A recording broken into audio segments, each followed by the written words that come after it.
At Rosendin, we view safety as a value. Our people are our top priority. That is why we instill a safety culture that goes beyond the workplace and into our homes each and every day.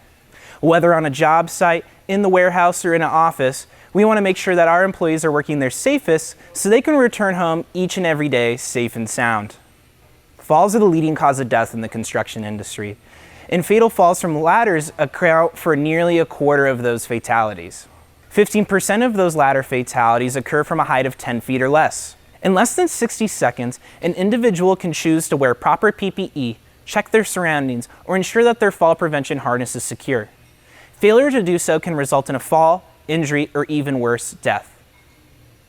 Injuries affect every aspect of our lives, whether it's going to work, interacting with loved ones, or simply completing daily tasks.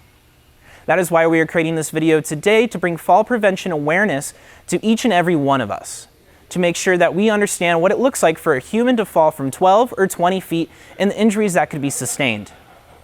Our hope is that through this video you recognize that it only takes 60 seconds to change your life for the better, or for the worse.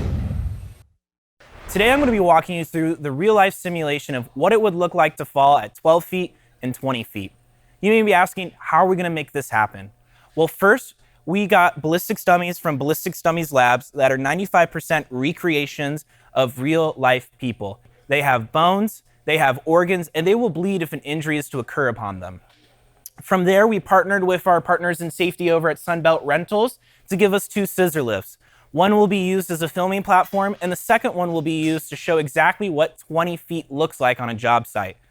2 of the most frequent objects our employees are using are scissor lifts and ladders, and that's what we're going to be showing today. Now, ladders aren't just a typical construction item, they're an everyday household item. So this isn't just a construction safety awareness video, this is an everyday safety awareness video. We're going to be dropping them from 12 to 20 feet, including 8 cameras at a 100-degree angle of getting every single option we can when seeing what a fall would look like. Finally, we're going to be bringing in a doctor to conduct a live autopsy to show what kind of damage is done to the ballistics dummy and what that would look like in a real person, including recovery time, if they could survive, and finally, what their day-to-day would look like post-injury. We want to thank you guys for watching this video, and let's get into it. Let's show you how this will be created. Before we set up the drop, again, we want to preface that this experiment is to simulate a real-life scenario. However, we are not going to be 100% accurate to what exactly would happen if a person were to fall due to a variety of reasons. For example, we are using ballistics dummies. We're orienting the fall from a standing position and conducting the experiment in a controlled setting. Now, to set up the drop, let's have a basic physics lesson. The first drop will be done at 20 feet to replicate working from a scissor lift. To calculate this, we're going to take a look at Newton's 3 laws of motion, specifically the second and third. The second law is force equals mass times acceleration. The third law is for every action, there is an equal and opposite reaction. The reason we need to know this is we first need to find the rate of speed in which the bodies fall, then the deceleration, and finally deformation, which will then show us the force upon impact. Deceleration is a reduction in speed or rate, and deformation is the action or process of changing in shape or distorting, especially through the application of pressure, aka the body pressing down on the floor when it hits. A body when falling is essentially a device to transfer energy from the fall to the ground. The ballistics dummies each weigh 240 pounds, and the speed in which any object falls is 9.8 meters per second squared, or 32.17 feet per second squared, at any height or weight thanks to Earth's gravity, not including wind resistance or aerodynamics. The feet per second squared essentially means that within the first second, the body will travel 32.17 feet per second. Then, after another second has passed, the body would then be traveling at 64.34 feet per second, multiplying its rate of speed each second, which means without factoring in wind resistance or going full-blown rocket science, it can take the human body anywhere from 5 to 10 seconds to reach terminal velocity of 120 miles per hour. Terminal velocity is the constant speed that a freely falling object eventually reaches when the resistance of the medium through which it is falling prevents further acceleration. Essentially, it is the max speed in which an individual could freefall. This doesn't play a factor in today's experiment, but to keep it in context of construction, if you were to fall off any building above 5 stories, there's a strong chance you will be reaching terminal velocity of 120 miles per hour. Let's now watch the first drop occur at 20 feet.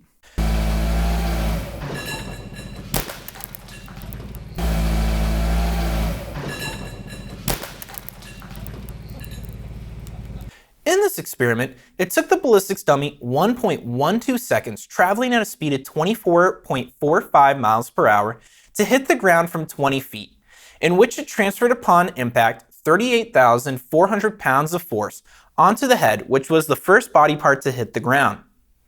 With all that force upon impact, a human body experiences deformation, or a change in shape. For humans, it can be anywhere from 3/4 of an inch to an inch. But when all the pressure is being applied onto a human, our bodies begin to squish. Within that change is where all that energy is being transferred from gravity to our body to the ground. Now, the Journal of Neurosurgery conducted a study on effectiveness of bike helmets and how a skull reacts to impact or crushing forces. What they found was an average skull only needs 100 to 200 pounds of force to be fractured without any form of head protection. That means before we even get to Dr. Greg Sorensen's breakdown, we know through physics that it is not going to end well for this dummy. I think we can start to make it easy for all of us to follow and learn from. We start at the top and go down. Okay. I saw impact on the head. To witness the camera is far away, so he may have hit directly on the camera. It's going to be difficult to see any type of a fracture in the skull because of the presentation, but the concussion had to have been probably fatal. The neck somehow, at least in this representation, may have not been completely fractured. However, the soft tissues are torn in the posterior side of the neck. So probably the force on the head would have then also, in addition to the concussion, fracture the cervical spine. Okay. Another cause of death. So far two.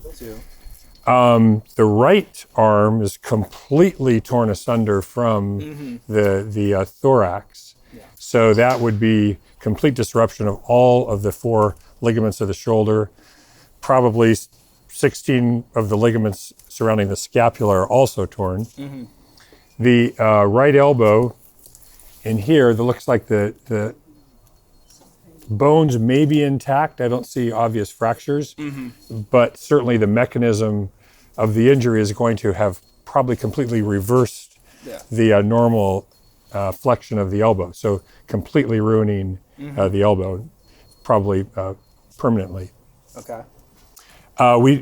Moving down, there's plenty of simulated blood that's escaped from at least the thorax, possibly the abdomen. I can't really see where so it came right out of the chest. So his sternum is actually exposed. The skin over the thorax has completely split open. So this probably came directly from the heart. Okay. Cause of death number 3. Okay. The internal organs look to be completely surrounded by blood. It's hard to say what the damage is to them because they're somewhat protected in the abdominal cavity, which didn't get the direct blow. After both drops, we will go into a mock autopsy with Dr. Sorensen to see what internal damage was done to the ballistics dummy. We do this because, as we mentioned earlier, these dummies are not exact replicas of the human body, and that is why we have Dr. Sorensen on scene to humanize the whole event and relate it back to real life. Let's look now at our 12-foot drop, which is a common height for our employees to be working on ladders. We align the body to fall from where the final safe step on a ladder is, which is the second rung from the top, regardless of the height of the ladder. Let's watch this drop now.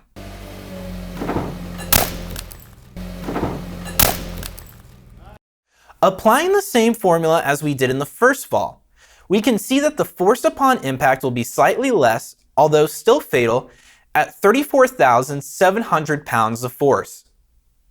The body traveled at 18.93 miles per hour and hit the ground in 0.86 seconds.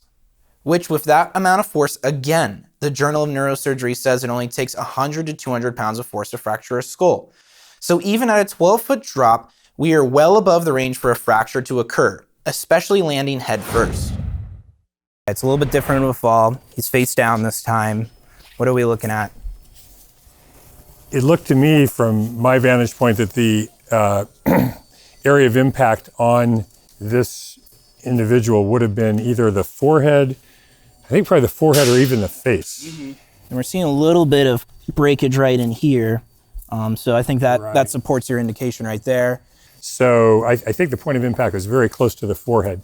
So and this is only a 12-foot fall, but my guess is that would have been incompatible with life. I think it would have actually killed him landing on an unprotected skull onto concrete. And if this employee was wearing a hard hat, like most of our employees do whenever working, would that have saved him at all, or would it been the same likely cause of death, most likely? Or it might have mitigated the amount of force that was actually transmitted to the skull, but the concussion or the injury to the brain would have been almost the same. So when the brain slaps against the back of the skull and then slaps against the front of the skull, that's the concussion. He also might have severed his spinal cord with I'm sure we'll see it when we look at the film, but if your face hits, then it's going to, like whiplash, it's going to go backwards. Gotcha. So that could, and now addressing the source of the blood, that's a very good question. It's it's on the side of the liver. It's very close to where the liver might be. And I think it's probably from the liver. So there's a good chance that the 12th rib here actually lacerated the liver. And that might not be a cause of death, but if unnoted, then of course it would be eventually. Will that cause some form of internal bleeding then? Or what kind of injury would be if, that, like you said, it punctured the liver? So if the rib punctured the liver, lacerated the liver, so that would be internal bleeding, because the bleeding is from a source inside the body. As to how fast it would happen, if it happened to also hit a vessel, a blood vessel that's providing blood to the liver, the hepatic artery, then now you've lacerated a very important artery that's going to continue to spew blood and ultimately kill him. We can't see the heart without rolling him over. And otherwise, I think, the limbs, all four limbs came out virtually unscathed. I mean, the head took the trauma. So I think this was also a fatal fall, albeit from only 12 feet. Before we go into the mock autopsy, we do want to acknowledge the lack of PPE in this video regarding the ballistics dummies. We are addressing what it would look like if someone were to free fall from a scissor lift or ladder. Now, we have no form of a fall arrest harness for ladders, so that wouldn't change anything with a ladder fall, but with a scissor lift at 20 feet, a fall arrest system could save someone's life. The U.S. Department of Labor recently released information regarding fall prevention. It showed that depending on the harness and lanyard length used, a fall arrest harness could use some time or length to fully activate. To ensure you know what is being used on your job, ask your safety coordinator and stay informed on how to use and operate the fall arrest system in place. Another piece of PPE we would like to mention is hard hats. Hard hats are a necessity on every job site regardless of what work is being done. However, traditional hard hats do not have a chin strap or a way to secure it during a fall, or if a worker were to flip upside down. There are hard hats with chin straps that are being used more and more in the industry that would stay secure in event of a fall, but they are not utilized on every job site. Looking back at the Journal of Neurosurgery's experiment of how much force a human skull can withstand with or without a helmet, they found that a skull with proper head protection conferred up to an 87% reduction, meaning a skull could take much more of an impact before it were to fracture. However, there is always the right PPE for the right job. A hard hat isn't a replacement for a fall arrest harness, but it does not diminish how much a hard hat has the possibility to save someone's life. If you are ever curious about what PPE is right for your job, please do not hesitate to reach out to the safety personnel on site or in the office. Taking the extra time to double check your PPE and your surroundings could be the difference between life and death. With that in the back of our minds, let's follow up with our doctor in the mock autopsy to see what other damage was done to these ballistics dummies. So the initial fall, as we recall, was onto the superior posterior part of the head, or we call the crown of the head, and would have resulted in all likelihood, a skull fracture, potentially an open skull fracture where the skull protrudes out of the scalp. Yeah. So incompatible with life. Cause of death number 1. Simultaneously with the fracture, it comes a concussion. So that's when the brain slaps against either the back or the front wall first of the skull, and then the front or the back wall after that. And that can cause death in and of itself.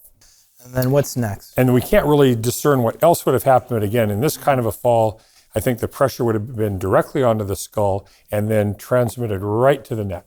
We actually, in the cervical spine, that's the top part of the spine, there are vertebrae up there, 7 of them, and we actually have a broken vertebrae right here that came from the highest part of the cervical spine. That might or might not have actually come out, and if so, the trauma that caused that spinal fracture would probably be enough to sever the spinal cord, and that can cause instant paralysis and potentially death. Okay. Then we see the limbs, so that this is the accident where the entire right upper extremity was just torn off of the torso. It's as if a great white shark just took it in its mouth and ripped it off. So that can only happen with severe axial trauma. It's called along the plane of the bone. It would have, in addition to ripping all 4 ligaments which make up the rotator cuff that we've all heard about, there's an axillary artery right in here that provides blood to the entire arm and forearm. Obviously, that didn't survive the fall either. Yeah. And that's a large enough vessel, probably about the caliber of this pen, that you could bleed out through it, just as if you were receiving a transfusion, except it's going full speed. And we know Cause of death number 3. Okay. So we're at 3 reasons for death already. So what's next? That's correct. So we had the blunt force to the head, causing a severe skull fracture and potentially bleeding within the brain. And we had concussion, which if severe enough can cause death.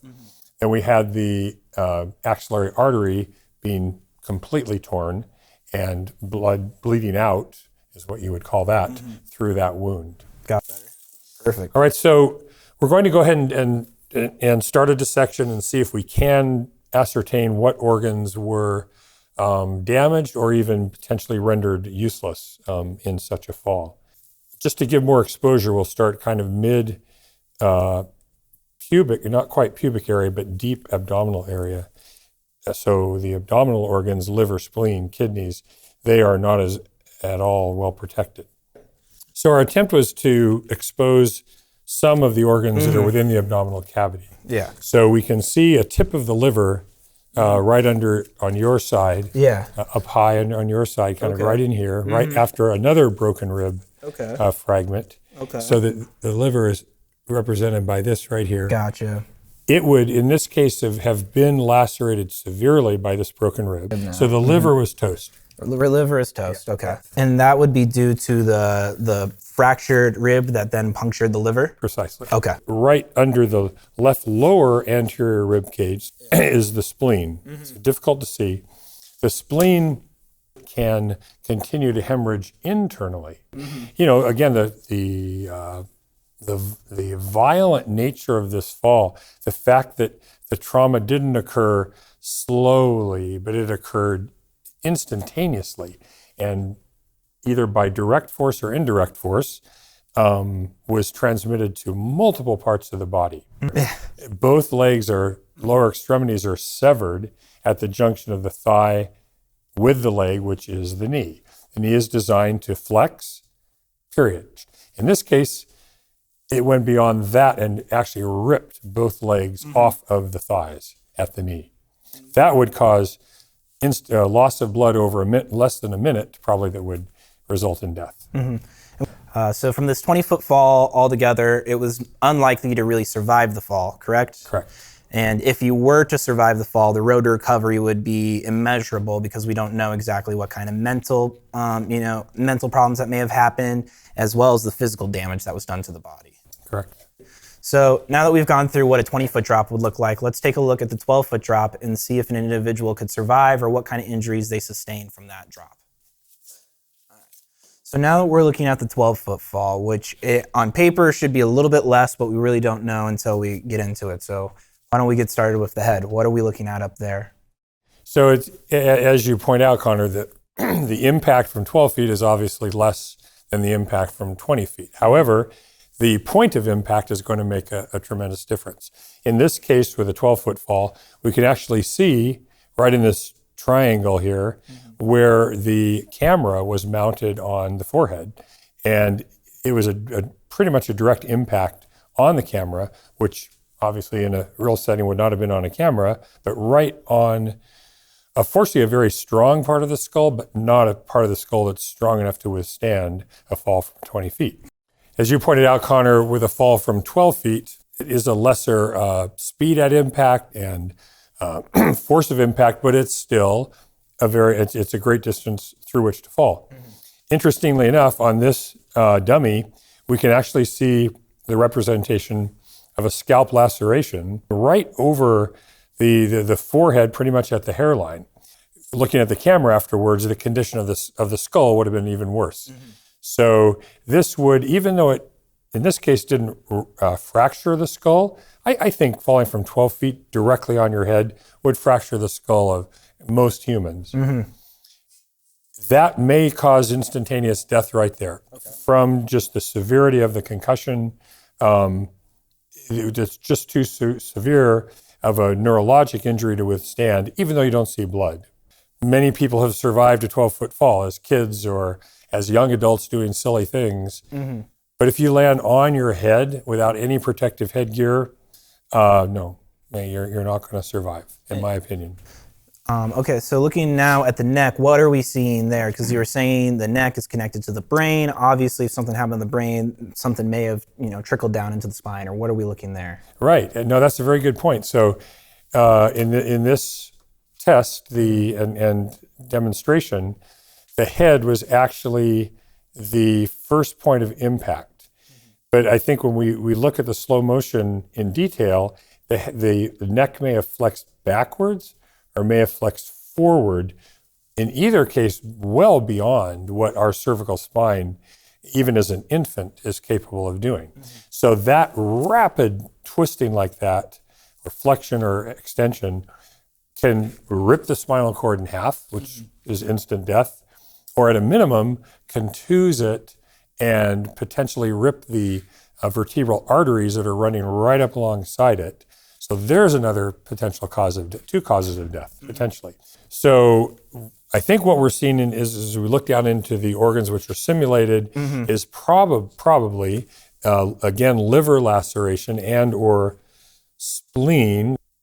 So the objective here in making the incision into the abdomen through the abdominal musculature, abdominal wall, and eventually into the abdominal cavity is to actually get a look at the organs and see what the indirect force caused. It was not direct force as it was for the head and probably for the hands and the feet, but this was indirect force. So I think what we're seeing again is the liver, Connor. Okay. The liver was damaged, so probably this liver was just contused or bruised, but that, because of the nature of the thing, we've all seen liver, it will just exude blood that's being pumped into it. But other than that, I didn't see any. The spleen looked fine. So we're seeing a lot less internal damage compared to the 20-foot drop. Is that just because of the momentum, or is it really just a representation of the difference between 12 and 20 feet?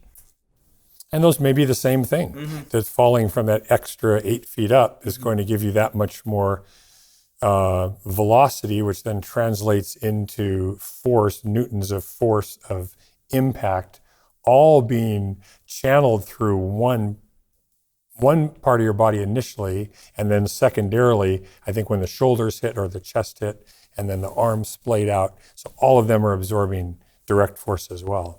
And though we aren't seeing as much internal injury, I do want to note again, we have said that this is a fatal fall just because the head and neck injuries alone would be enough to sustain a fatal accident. I believe it would be.